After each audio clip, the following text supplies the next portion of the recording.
Dice, mis hermanos, muy buenos días. Vamos a orar y dar inicio a nuestro tiempo en esta mañana. Oh Señor, gracias por el privilegio de poder conocerte, de poder llamarnos tus hijos y poder vivir para ti. Gracias, oh Señor, que cuando estuvimos perdidos en el rumbo hasta el infierno, vagando por nuestras pasiones carnales, nos rescataste. Nos salvaste por tu Espíritu. Sopló sobre nuestras vidas para darnos nueva vida, para hacernos nuevas criaturas. Oh Señor, oramos que hoy y mañana en ese tiempo de estudio nos conformes más a la imagen de Cristo. Nos ayudes a vivir más siendo llenados y guiados por tu Espíritu. Ilumínanos, oh Señor. Necesitamos de ti. Todo lo que somos, lo que hacemos, dependemos de ti. En el nombre de Cristo Jesús oramos. Amén.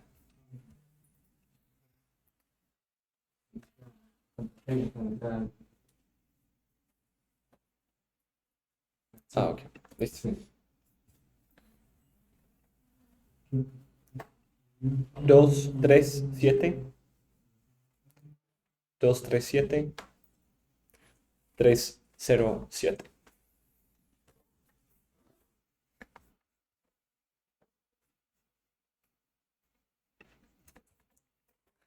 Listo, pues bienvenidos a la primera conferencia práctica de la Escuela Pastoral. Algo que queremos hacer en este ciclo nuevo de lo que hicimos la vez pasada es tener momentos a lo largo de todo el programa en que podemos estar juntos con otros hermanos de la iglesia también. Bárbaro, bienvenido. Y los hermanos aquí también por Zoom, la hermana Carolina. Y también tener a las esposas de los estudiantes y poder tener un tiempo de estudio, Pablito, y tener un tiempo de estudio práctico, en que podemos tratar varios temas tocantes a la vida cristiana. Hoy y mañana vamos a hablar de la vida en el Espíritu o la realidad de la vida cristiana, en su base, la espiritualidad y la obra del Espíritu Santo en nuestras vidas. En otros momentos vamos a hablar de la oración, vamos a hablar de la meditación bíblica, vamos a hablar del matrimonio, de la crianza de los hijos y muchas otras cosas.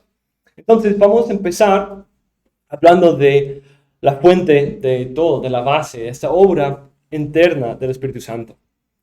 Y tenemos 8 clases y ayer les compartí el horario para que vean los títulos de las clases. Y la primera que vamos a ver ahora es la fuente de la vida en el Espíritu, la fuente de la vida en el Espíritu. Esta clase se va dirigido en un sentido a los estudiantes de la escuela pastoral.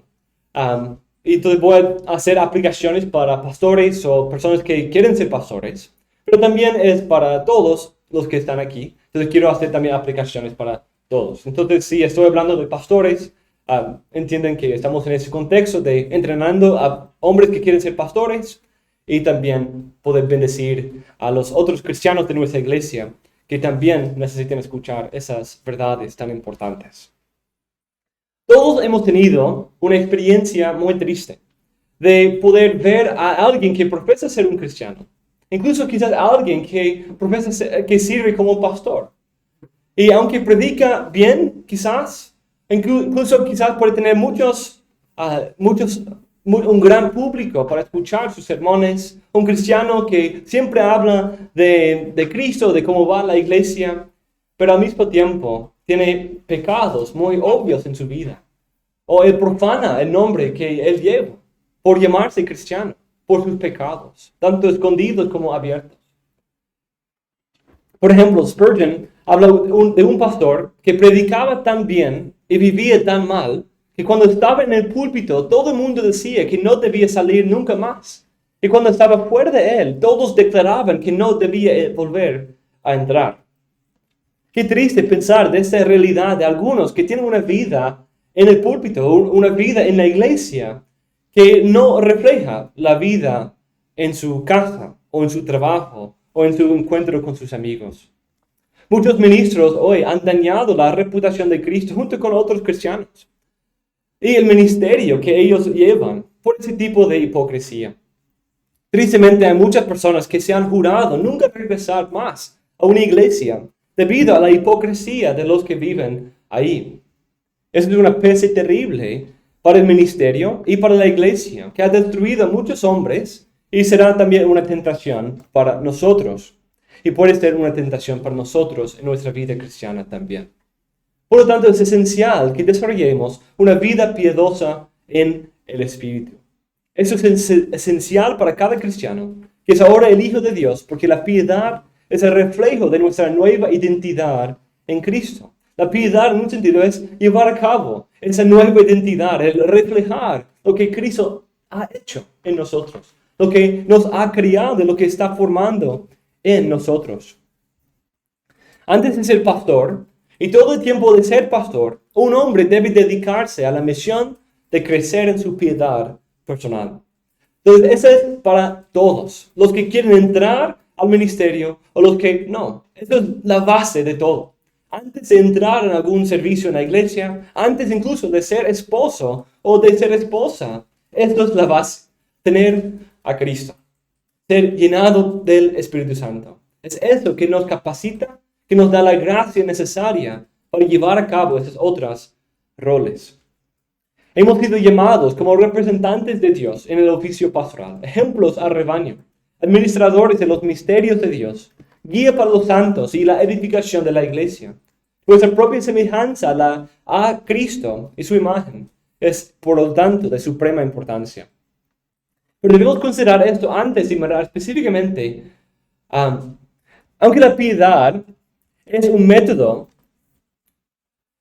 que nos da mayor esperanza para un ministerio fructífero, no debemos considerar este punto como si fuera un tipo de regateo con Dios. Señor, voy a esforzarme aquí en mi piedad, voy a leer mucho mi Biblia, voy a orar mucho, voy a servir mucho en la iglesia, entonces de ahí me vas a bendecir con un ministerio famoso. O vas a bendecir con mucho fruto a mi ministerio. La piedad no es este tipo de negociación. No es yo quiero ser santo para que el Señor bendiga mi ministerio. Sino lo primordial es que queremos ser santos y piadosos porque queremos vivir en comunión con nuestro Dios. Porque Él ha creado en nosotros una nueva identidad. Porque somos nuevas criaturas en Cristo. El fruto del ministerio es el fruto de la piedad, no el fin que quiere alcanzar. El fin que quiere alcanzar la piedad es comunión con Dios. En esa conferencia práctica, vamos a considerar la naturaleza de la vida en el Espíritu. Vamos a considerar ahora su fuente, de ahí su fundamento, y de ahí sus características, gracias y cultivación. Hoy vamos a ver las primeras tres, su fuente, fundamento y características, y de ahí mañana vamos a ver sus gracias y su manera de cultivarse. Entonces, para la piedad y para la vida en el Espíritu, hay un prerequisito esencial. Un prerequisito que, si no tienes esto, no tienes piedad verdadera ni una vida en el Espíritu. La piedad es algo que fluye natural y progresivamente de la nueva naturaleza de un creyente.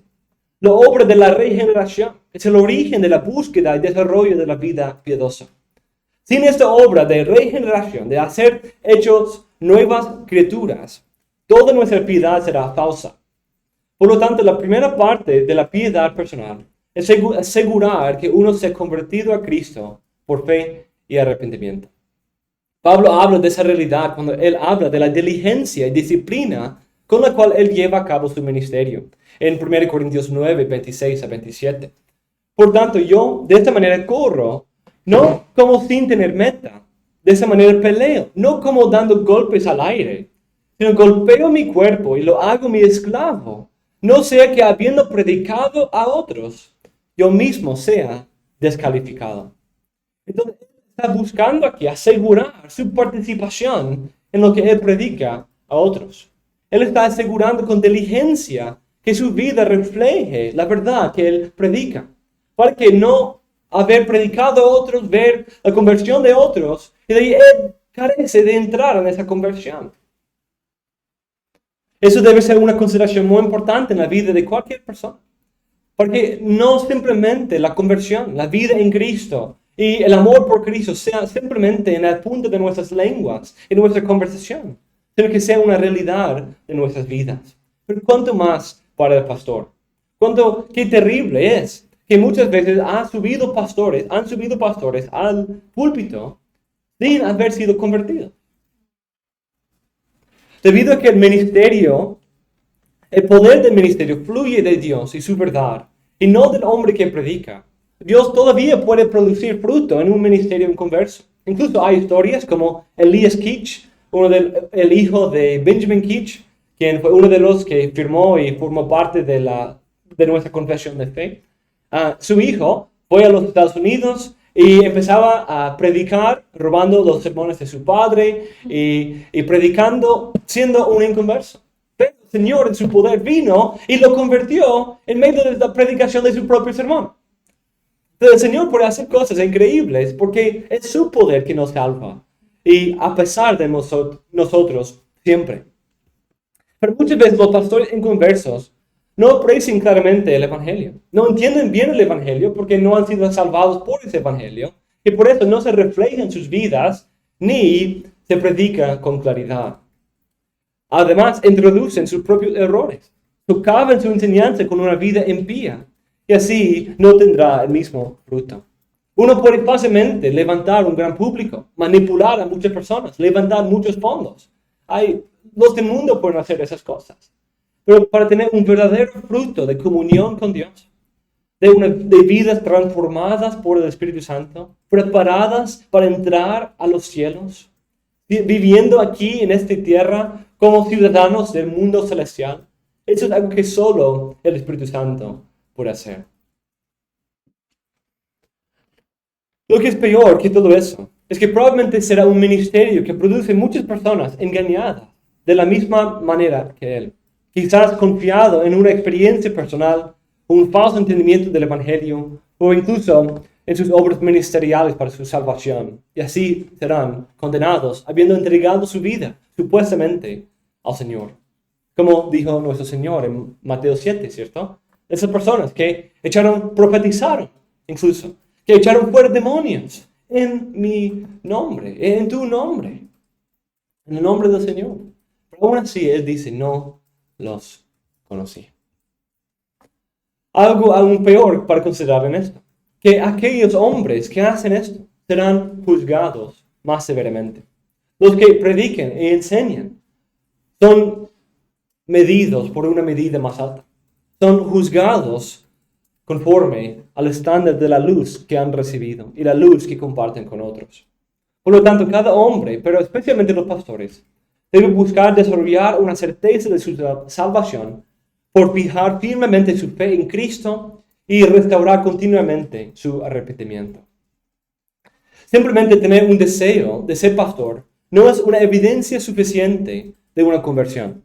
No debemos siempre decir, claro, soy cristiano porque mira cómo yo quiero ser pastor. Como hemos dicho, hay muchos que quieren ser pastores que no son creyentes y llegan a ser pastores sin ser creyentes. Hay muchos en la historia que han perseguido el ministerio por motivaciones pecaminosas. De hecho, eso fue mi propia experiencia. Aunque no creo que fue un deseo pecaminoso, mi deseo al principio de servir al Señor. Creo que había cierta genuidad en ese llamado, en ese sentido que tenía antes de ser convertido, de querer servir a Dios. Pero no entendía el Evangelio. Quería servir quizás para calmar mi conciencia.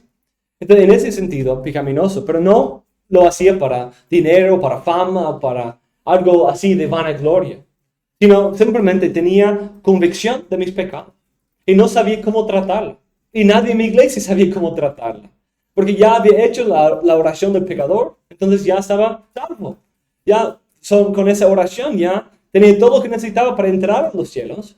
Entonces ahora quizás esa convicción es que el Señor me esté llamando al ministerio. Pero lo que necesitaba en ese tiempo fue el Evangelio. Necesitaba creer el Evangelio. Y de ahí que de eso fluya un deseo de servir al Señor. Pero en ese tiempo no había claridad sobre el Evangelio. Eso requiere un estudio honesto de nuestros propios corazones, con la linterna penetrante de la palabra de Dios, llevada por el Espíritu Santo, para exponer nuestra falsa confianza o la ingenuidad de nuestro arrepentimiento. Es esencial hacer ese estudio personal, para que no tomemos el cargo ministerial y caer en los lazos del diablo, o en un mayor juicio por no haber alcanzado a Cristo. Spurgeon dice, la conversión es una condición sine qua non en un ministro. Aspirantes a nuestros púlpitos, debéis nacer de nuevo. La posesión de esta primera cualificación no es algo que deba darse por sentado, ya que existe una gran posibilidad de que nos equivoquemos en cuanto a si estamos convertidos o no. Créanme, no es un juego de niños hacer que su llamado y elección sean seguros. El mundo está lleno de falsificaciones y pulula con aduladores de la presunción carnal, que se reúnen alrededor de un ministro como buitres alrededor de un cadáver. Nuestros propios corazones son engañosos, de modo que la verdad no se encuentra en la superficie, sino que debe extraerse del pozo más profundo. Debemos escudriñar más ansiosa y minuciosamente nosotros mismos, no sea que después de haber predicado a otros, nosotros mismos seamos náufragos. También Richard Baxter dice, si no hacemos este estudio profundo y diariamente, vamos a terminar condenando nuestras propias almas y a muchas otras. Si no se dediquen diariamente a estudiar sus propios corazones y a someter la corrupción y a caminar con Dios, si no hacen de esto una obra a la que asisten constantemente, todo irá mal. Y matarán de hambre a sus oyentes. O si tienen un fervor afectado, no pueden esperar que una bendición los acompañe desde lo alto. Entonces lo que estamos viendo aquí es específicamente para los pastores, los que quieren ser pastores. Asegúrense de ser partícipes del evangelio que quieren predicar. Asegúrense de su llamado y de su vocación. No su llamado al ministerio, eso también, pero aquí en este contexto, su llamado a Cristo, que han sido llamados por el Espíritu a Cristo. Eso es donde debemos empezar. Porque con el pastor, eso tiene grandes implicaciones. Porque podemos terminar matando de hambre a nuestros oyentes. Podemos terminar engañando a nuestros oyentes como nos hemos engañado a nosotros mismos. Entonces, un pastor que entra al ministerio sin esto, es un pastor que puede llevar a muchos otros al infierno con él. Entonces tiene un nivel de juicio mucho más alto. Pero incluso para todos los cristianos, necesitamos considerarnos a nosotros mismos. Autoexaminarnos diariamente para asegurar que seamos partícipes de la obra de Cristo. Que su fruto esté evidenciándose en nosotros y que nuestro corazón sea encendido por amor y con amor por Él. Aunque con la vida del cristiano individual no tenga los mismos efectos de llevar una iglesia entera con Él, como puede ser en el caso de un pastor. Pero aún así, un cristiano individual debe considerar su propia alma y el ejemplo que está dando a los a su alrededor. Entonces, debido al gran peligro que hemos considerado de confesar a Cristo con nuestras bocas, incluso predicar de Él a otros sin una obra del Espíritu Santo en nosotros, queremos ahora considerar cómo nosotros podemos evitar ese peligro. Entonces, quizás pensando de esto, decimos, ¿a dónde vamos? ¿A dónde vamos para encontrar, para poder tener ese sello, para tener esa seguridad? Pero no es simplemente en hacer cierta cosa, en tener cierto fruto externo, sino es ir en dependencia, en petición por la gracia de nuestro Dios. Depender de Él. Eso es exactamente lo que hace la falsa impiedad. Busca fabricar algo por sus propias fuerzas que no tiene naturalmente. Pero el que tiene la verdadera piedad va a los pies de su Señor. Depende del Espíritu Santo. Y corre a Cristo en el Evangelio. Y de ahí fluye una vida de piedad. Una vida que se ha encontrado con Dios. Que ha sido redimido por Cristo y rociado con su sangre. Y llenado del Espíritu Santo. El Espíritu Santo es el único que nos puede preservar y guardar de este peligro. Porque es solamente Él que hace esa obra milagrosa de la regeneración en nuestras almas. Pero Él puede quitar el corazón de piedra y ponerle un nuevo corazón de carne. Y solo Él nos puede resucitar de nuestra muerte espiritual y hacernos nuevas criaturas. Por lo tanto, consideremos esta obra de la regeneración en su anticipación en el Antiguo Testamento y su explicación en el Nuevo Testamento. El Espíritu Santo tiene un rol muy importante en la historia del Antiguo Testamento. Y vamos a señalar algunos lugares y maneras en que Él aparece en esta clase y la próxima, porque hay ciertos paralelos con su obra en nosotros, en el Nuevo Pacto, de lo que vemos con Él en el Antiguo Testamento. El Espíritu Santo es frecuentemente conectado y consistentemente conectado en el Antiguo Testamento con la obra de la creación, con ese poder personal y soberano de Dios, por el cual Él crea, gobierna, juzga, restaura, santifica y unge al mundo o a su pueblo. El Antiguo Testamento habla del Espíritu en dos maneras principales. En primer lugar, vemos al Espíritu como el poder de Dios por el cual crea a todas las cosas. Vemos esto en Génesis 1, 2 y 2, 7, por ejemplo. En Génesis 1, 2, vemos que es el Espíritu Santo que estaba sobre las aguas que cubrían la tierra. Génesis 1, 2 nos pinta un retrato muy interesante acerca de la tierra. Tenemos el mundo lleno de aguas y tenemos que está sin orden y está vacío, como un desierto lleno de aguas. Son como dos imágenes, parecen ser contrastantes, pero la idea es que están sin orden, están confundidos en un sentido. Pero de ahí vemos el poder del Espíritu Santo que está sobre las aguas. La tierra estaba sin orden y vacía en ese mundo, en ese tiempo. Pero vemos la esperanza para que esto pueda cambiar, porque el Espíritu de Dios vino y pasaba por encima de las aguas. El texto pone este Espíritu junto con la palabra de Dios como parte clave de cómo Dios ordena y llena toda la tierra con vida y bendición. El Espíritu Santo viene y de ahí Dios habla de su boca. En capítulo 2, la historia se enfoca aún más en la creación del hombre en el sexto día y lo describe como Dios tomando del polvo de la tierra y formando en la semejanza de un hombre y de ahí soplando su viento en la nariz del hombre y dándole vida. Entonces vemos a Dios tomando del polvo, quizás mezclándolo con el rocío ahí y de ahí formándolo en la forma de un hombre. Pero ahora, hasta ese momento, simplemente tiene la forma externa de un hombre. Pero de ahí Dios lo llena con vida a través del aliento del Señor. El aliento del Señor. Entonces usa dos palabras aquí, el Espíritu de Dios y el aliento que viene de Jehová. Aunque no son la misma palabra en hebrea, sí son la misma idea. La palabra Espíritu tiene esa idea de viento también, del viento o soplo. Entonces vemos el soplo de Dios y el aliento de Dios. Incluso en Génesis 7:22 conecta las dos palabras. Cuando habla de la creación y los hombres, dice todo aquello en cuya nariz había aliento de espíritu de vida. Noten eso, el aliento, la palabra de 2:7, del espíritu, la palabra de 1:2, de vida. En esta primera historia, empezamos a ver cómo el Espíritu de Dios se conecta con la idea de la vida, el poder omnipotente de Dios para llenar la tierra, la sabiduría divina para ordenar la tierra y la obra de la creación en términos más generales. Otros textos consideran esta conexión y dicen, como Salmo 33:6, por la palabra del Señor fueron hechos los cielos, y todo su ejército por el espíritu de su boca, el aliento de su boca. Sin embargo, después de la caída, vemos que la realidad triste de que esa buena creación de Dios tiene que ser ahora restaurada. Ha sido corrompida y dañada, y maldita por el pecado.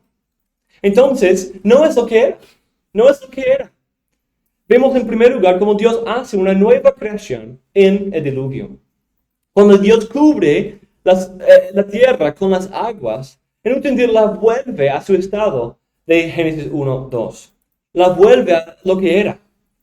Cuando las aguas cubrían la tierra y destruye a todos los habitantes.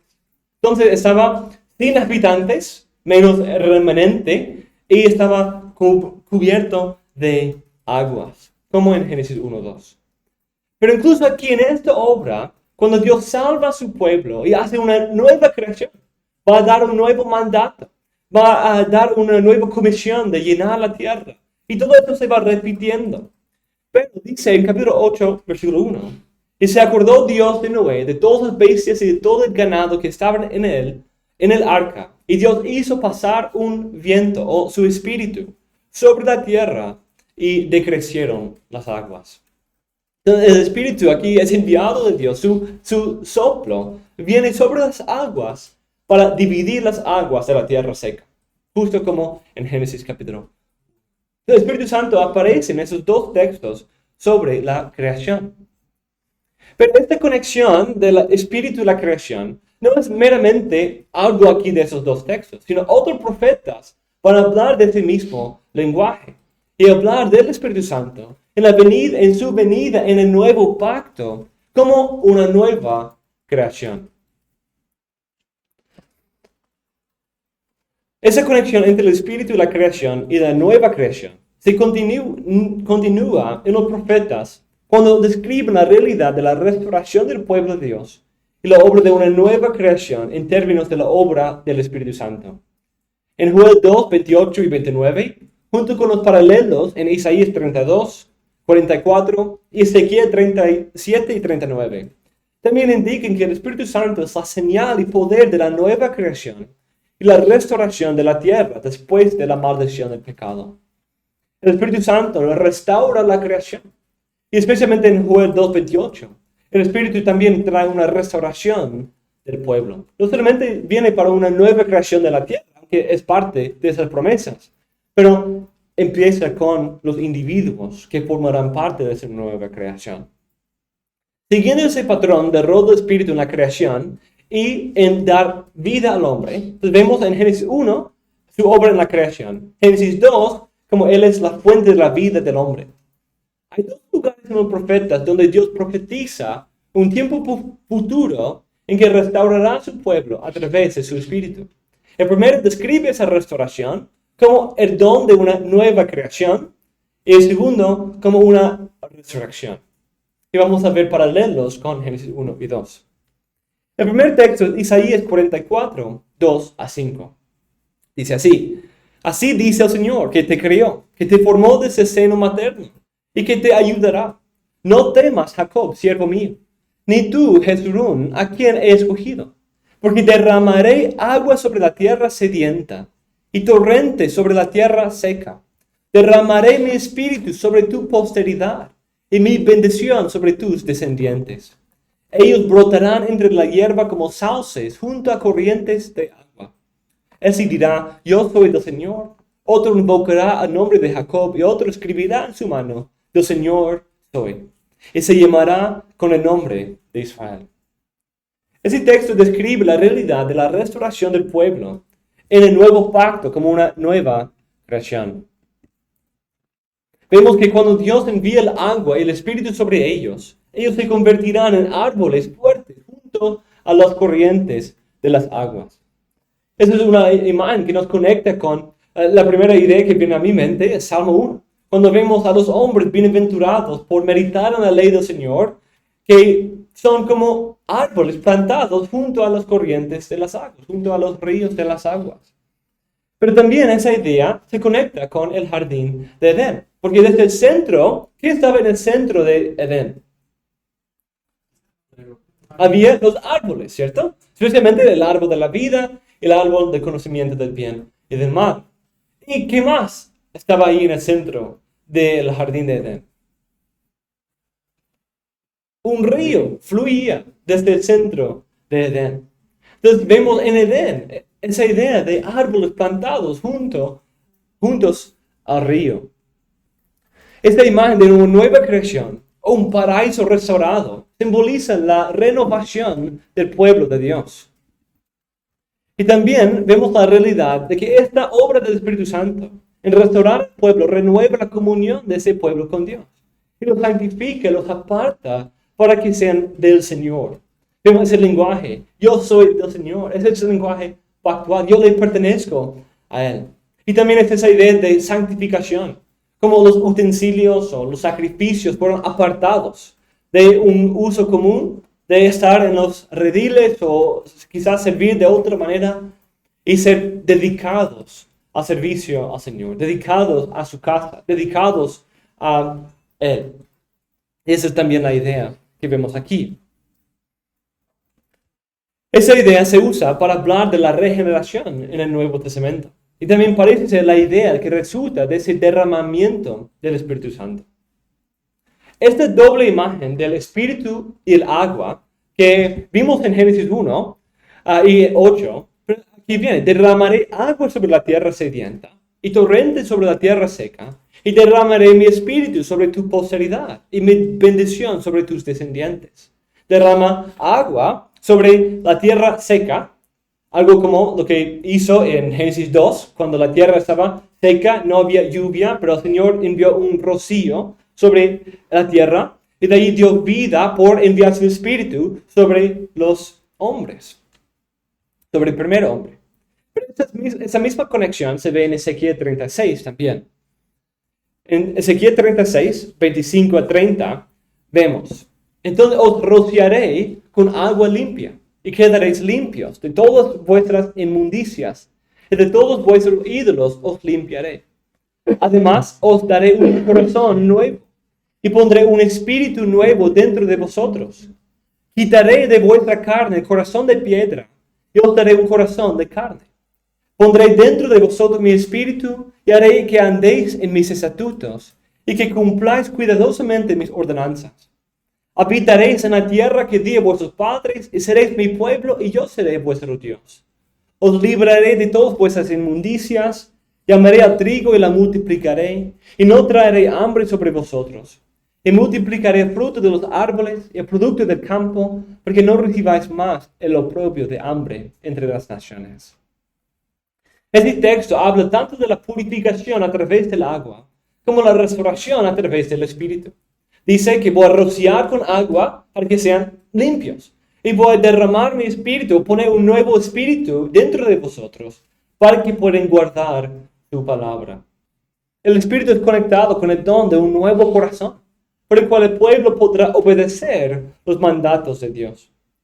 En el contexto de la profecía, el pueblo estaba en medio de la maldición del antiguo pacto, debido a que no tuvieron un corazón para obedecer esos mandatos.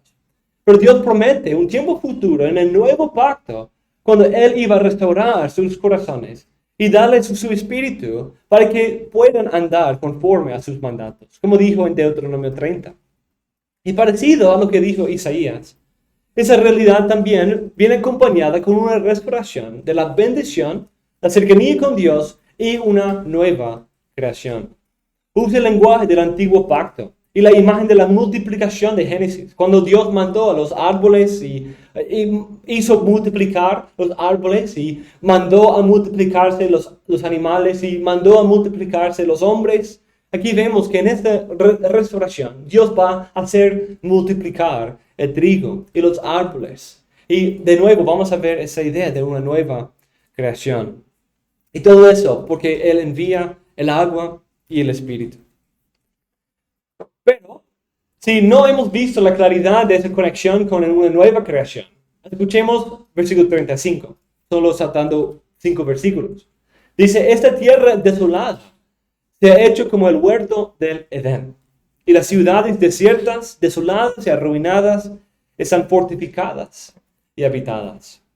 Entonces ve una restauración del individuo y una restauración de todo el pueblo, como la conversión de una tierra seca en el jardín del Edén. En una tierra árida, seca, muerta, sin vida, sin orden, recibiendo la vida del Espíritu Santo.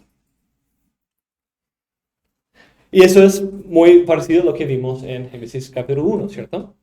Que lo que no tenía vida, no tenía orden, ahora se convierte en un paraíso a través de la obra de Dios por su Espíritu. Pero el segundo texto que queremos considerar, 36 simplemente era un paralelo a Isaías 44.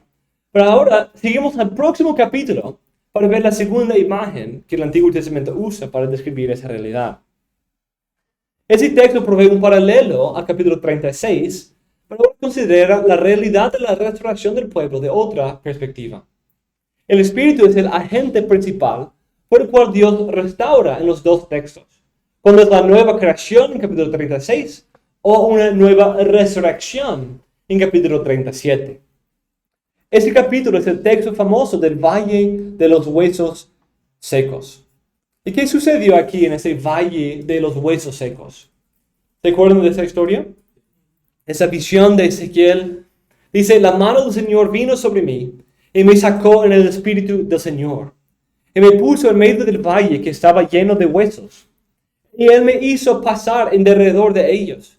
Y aquí eran muchísimos sobre la superficie del valle. Los secos estaban cubriendo la tierra. Y aquí estaban muy secos. Y Él me dijo, hijo de hombre, ¿vivirán esos huesos? Y yo respondí, Señor Dios, tú lo sabes. Entonces me dijo, profetiza sobre esos huesos. Y diles, huesos secos, oíd la palabra del Señor. Así dice el Señor Dios a esos huesos. He que haré entrar en vosotros espíritu y viviréis. Y pondré tendones sobre vosotros. Haré crecer carne sobre vosotros. Os cubriré de piel y pondré espíritu en vosotros y viviréis. Y sabréis que yo soy el Señor. Profeticé pues como me fue mandado. Y mientras yo profetizaba, hubo un ruido y luego un estremecimiento. Y los huesos se juntaron, cada hueso con su hueso. Y miré, y aquí había tendones sobre ellos. Creció la carne y la piel los cubrió. Pero no había espíritu en ellos. Entonces, ¿qué vemos aquí? Vemos al hombre siendo formado, pero ahora no tiene vida todavía. Todavía está seco. Todavía está polvo. Todavía está la tierra seca. Pero ahí el Señor envía su espíritu y le da vida. Sopla con su aliento, con su espíritu y le da vida. Él me dijo, profetiza al espíritu, profetiza, hijo de hombre, y di al espíritu. Así dice el Señor Dios, ven de los cuatro vientos, oh espíritu, y sopla sobre esos muertos y vivirán. Y profeticé como él me había ordenado, y el espíritu entró en ellos, y vivieron y se pusieron en pie, un enorme, inmenso ejército. Entonces él me dijo, hijo de hombre, esos huesos son toda la casa de Israel. Y que ellos dicen, nuestros huesos se han secado, y nuestra esperanza ha perecido. Estamos completamente destruidos.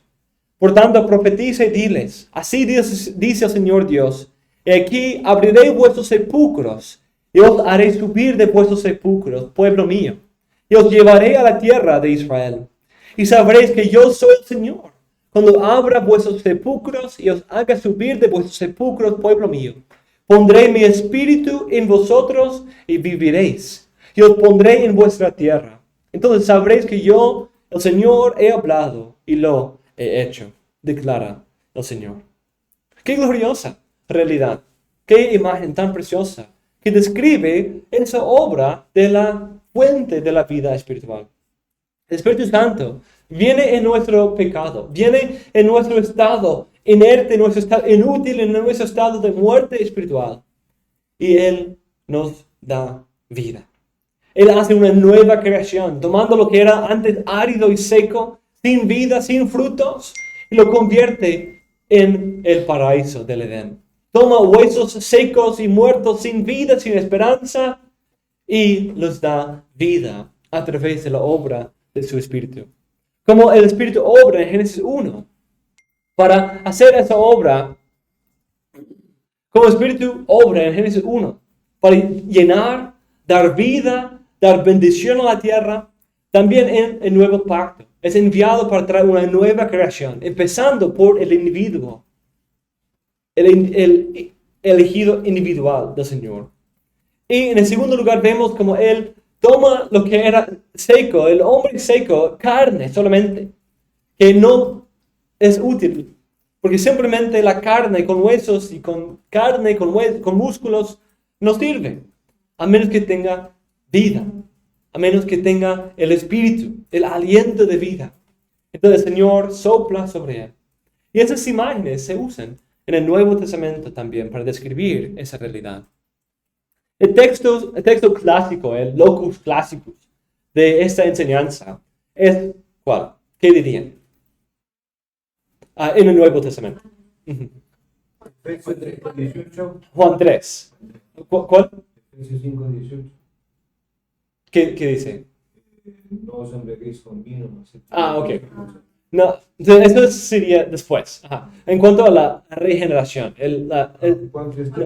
Juan 3, el nacer de nuevo. Exactamente, Juan 3 habla de esa. Eso es también muy importante, vamos a hablar de ese texto. Pero la fuente de eso es que Él nos hace nacer de nuevo. Él viene y nos hace nacer de agua y del Espíritu. Había un hombre de los fariseos llamado Nicodemo, prominente entre los judíos. Este vino a Jesús de noche y le dijo: Rabí, sabemos que has venido de Dios como maestro, porque nadie puede hacer las señales que tú haces si Dios no está con él. Respondió Jesús y le dijo: en verdad te digo, que el que no nace de nuevo no puede ver el reino de Dios.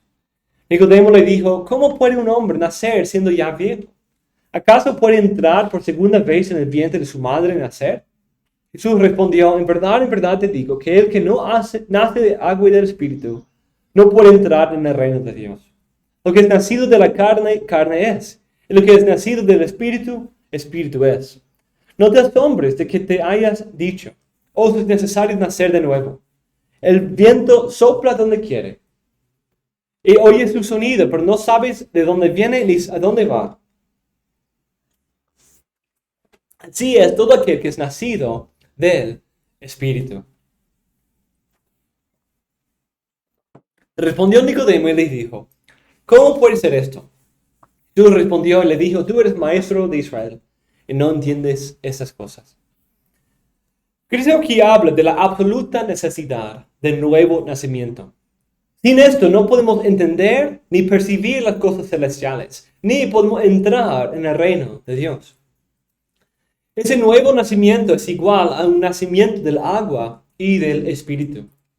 Esa combinación del Espíritu y el agua para purificar y llenar de nueva vida es la misma imagen que vimos en Isaías 44 o Ezequiel 36, cuando el agua y el Espíritu son derramados sobre su pueblo para purificarlos y para darles nueva vida. Ese texto probablemente está haciendo alusión a Ezequiel 36. Cuando habla de un nuevo nacimiento, algo parecido a recibir un nuevo corazón. Ese nuevo nacimiento es esencial para poder ver, entender, entrar en realidades celestiales. Entonces, estamos hablando de la vida en el Espíritu, o en otros términos, la piedad cristiana. Y la piedad cristiana, en un sentido, es una gota de los cielos. Es una gota que ha caído desde los cielos y que se evidencia en nuestras vidas. Pero es imposible disfrutar de eso sin una obra del Espíritu, sin esa obra del Espíritu en nosotros. Cristo enfatiza este punto por la distinción entre la carne y el Espíritu. Esa imagen de la carne y el Espíritu nos recuerda de Génesis 2, Ezequiel 37. Cuando Dios había dado forma externa al hombre con su cuerpo físico. Pero eso no era suficiente. Porque simplemente formarlo no le daba vida. Todavía seguía siendo polvo. O solo huesos secos. Pero necesitaba vida. Entonces el Señor envió el Espíritu y sopló en su nariz y le dio vida. Es la venida del Espíritu que hace nuevo, que da vida. Es la venida del Espíritu Santo en los dos textos que hizo la diferencia entre la carne muerta e inútil y una vida poderosa y plena dada por el Espíritu. Cristo vuelve a usar esta imagen luego en el libro de Juan y habla del Espíritu como lo que sale de su boca. Interesante, ¿cierto? Que sus palabras son Espíritu. Cristo habla y abre su boca y no se sopla con su boca y lo que sale es el Espíritu. Él dice: el Espíritu es el que da vida. La carne para nada aprovecha. Las palabras que yo os he hablado son Espíritu y son vida. Entonces, las palabras que hablamos son literalmente viento, en un sentido, el movimiento del aire a través de nuestros pulmones y todo eso. Y eso es en un sentido la conexión que se hace también en Génesis. Dios hablando, Dios soplando de su nariz. Y vemos aquí también Cristo, quien habla. Y Él a través de sus palabras puede dar de su espíritu y dar de su vida. Porque el espíritu es la única fuente de la vida. Porque la carne que está sin el espíritu, nada aprovecha. La carne sin el espíritu nada aprovecha. Una piedad o una vida religiosa sin el espíritu, ¿qué hace? Nada aprovecha. Nada aprovecha. Pero cuando el espíritu viene, trae vida, trae fruto. Es su obra a través de las palabras de Cristo que nos da nueva vida. Cuando los hombres estaban formados externamente, no tenían vida ni poder. Pero es el Espíritu que vino de Dios quien pudo animar y llenar de vida a los huesos secos. Esa realidad en la vida del Hijo de Dios también. Él nace de nuevo, recibe el Espíritu de la boca de Cristo para darle nueva vida. Y finalmente vemos en este texto que la obra del Espíritu es soberana. Cristo aprovecha ese juego de palabras del espíritu y viento. Y dice, el viento sopla donde quiere y oye su sonido, pero no sabes de dónde viene ni a dónde va. Así es todo aquel que es nacido del espíritu. Ahora, volvamos a esta imagen de la carne inútil y la vida del espíritu. Requiere cierta matiz y entendimiento. Porque cuando nosotros consideramos al hombre hoy, podemos decir, ok, entonces todos tienen al espíritu, porque todos están, nadie está en el mismo estado que Adán en la primera parte de Génesis 2:7. O nadie está literalmente en la misma condición que los huesos secos en Ezequiel 37. Entonces, mira, todos tenemos al espíritu. En un sentido es cierto, tenemos el espíritu creador, tenemos ese aliento de vida, como dijo Génesis. Todos, incluso hasta los animales, tienen vida de Dios. Su vida, su aliento viene de parte de Dios. Pero eso no es el punto aquí. Pero usa esa imagen para hacer una comparación con cómo es el hombre pecador fuera de Cristo. ¿Cómo es el hombre pecador sin el Espíritu? El hombre pecador no es como Adán antes de la venida del Espíritu en Génesis 2:7, en que no se mueve ni se vive. Sino la realidad es que el hombre natural, por su pecado, se ha aislado de la vida que está en Dios. Está espiritualmente muerto y no conoce a Dios, ni escucha a Dios, ni vive para Dios. Entonces, es paralelo a ese carne seca que no puede oír, que tiene oídos pero no oye, tiene ojos pero no ve, tiene un corazón pero no siente, tiene una mente pero no percibe las cosas celestiales a su alrededor. Entonces, está paralelo en ese sentido. No es que no puede ver las cosas naturales, y no puede ver las cosas de ese mundo, sino es su corazón pecaminoso que le cubre los ojos, tapa los oídos para que no vea a Dios y no le sirva a Dios. Aunque los ojos de la carne sí tienen vida, pero delante de Dios está tan muerto como los huesos secos de Ezequiel 37. Por ejemplo, otro texto que enseña esto es 1 Corintios 2, 14, 16. El hombre natural no acepta las cosas del Espíritu de Dios, porque para él son necedad, y no las puede entender, porque se disciernen espiritualmente. En cambio, el que es espiritual juzga todas las cosas, pero él no es juzgado por nadie. Porque ¿quién ha conocido la mente del Señor para que le instruya? Mas nosotros tenemos la mente de Cristo. Entonces, tenemos aquí no habla de que hay una regeneración en que convierte al hombre en espiritual, pero presupone eso. Habla aquí de dos clases, aquellos hombres carnales y naturales y aquellos que son del espíritu, los espirituales. Pero, ¿qué hace la diferencia? Algunos han nacido del espíritu y otros no. Algunos son carne que nada aprovecha y otros son espíritu. Algunos son Génesis 2:7a y algunos son 2:7 con la parte B, que tiene el espíritu dándoles vida. Algunos son la primera parte de Ezequiel cuando son los huesos secos y por eso no pueden percibir las cosas del espíritu. Pero de ahí otros vienen y reciben su vida del espíritu. y pueden entender. No por sí, sino porque el Espíritu está obrando en ellos. Y pueden discernir.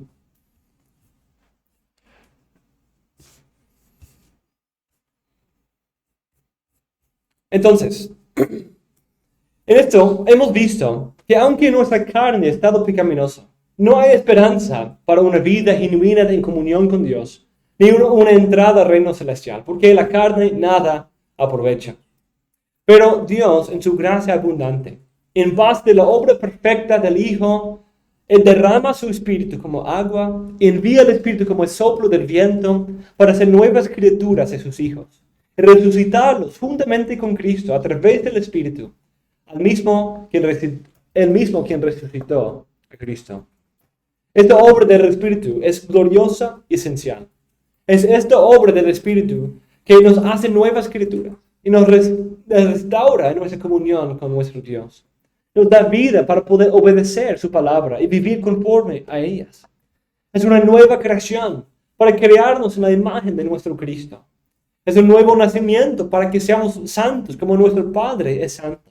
También es una renovación de nuestras mentes para que entendamos y percibamos las cosas del Espíritu de Dios, esas glorias reveladas en las Escrituras. Sin esa vida del Espíritu, la tierra sigue seca y sin fruto. Pero cuando el Espíritu sopla, trae vida y mucho fruto. Sin esta vida del Espíritu, el corazón se queda inmundo y sucio. Pero cuando el Espíritu es derramado, hace una obra de purificación y santificación. Y como Tito 3:6 dice, esta obra viene no en base de nuestros méritos, sino debido a la obra perfecta de nuestro Señor Jesucristo. Es en base de lo que Él ha hecho. Esta obra de nueva creación, regeneración y resurrección espiritual es el inicio de la vida en el Espíritu. Él hace esta obra y junto con ella viene a morar en nosotros. Esa obra es la primicia de su obra continua de nosotros que hoy y mañana queremos ver cómo podemos cultivar. Esta obra produce una vida continua de santificación, conformación a la imagen de Cristo y renovación de nuestras mentes. La vida en el Espíritu no es el producto del esfuerzo y labor humanos, sino es el producto de la obra soberana y misericordia de Dios a través de su Espíritu. Entonces, mis hermanos, esto es la fuente de la vida en el Espíritu. Y en la próxima clase vamos a considerar su fundamento. Y lo que esa nueva vida, nueva creación, forma en nosotros y la diferencia que hace.